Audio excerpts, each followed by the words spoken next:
Hello. अँ भन्न त। सुनिरहेको छु। सन्चै छ आरामै। अँ अहिले भर्खर म ड्युटीबाट आएको, अहिले भर्खर ड्युटीबाट आएर अहिले रुममा बसिरहेको छु।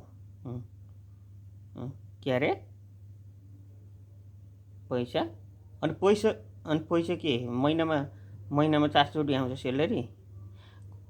अँ महिनामा 4 चोटि आउँछ सेलेरी। दिमाग खराब नगर है, दिमाग खराब नगर। महिनामा 4 चोटि आउँदैन, एकचोटि आउँछ होइन।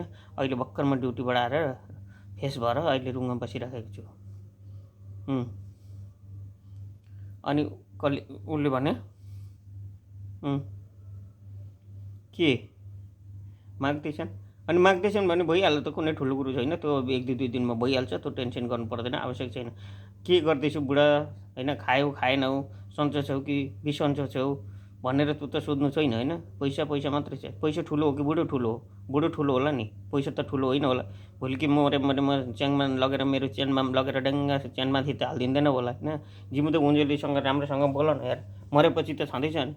मरेको भोलिपल्ट के घरमा च्यानमा गएर मेरो बुढा बोल न, मेरो बुढा बोल न भनेर के च्यानमा गएर बोल्ने हो?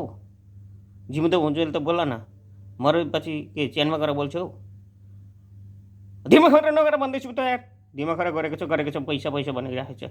पैसा पठाइदिनु जानेको छैन? महिनामा 4 चोटि आउँछ सेलेरी, एकचोटि आउँछ। अहिले म भर्खर ड्युटीबाट आएको भनिराखेको छुइनँ। बुढाद्वारा दिमाग खराब गर्छ। ल ल राखिदिएको, मेरो काम छ। बाई।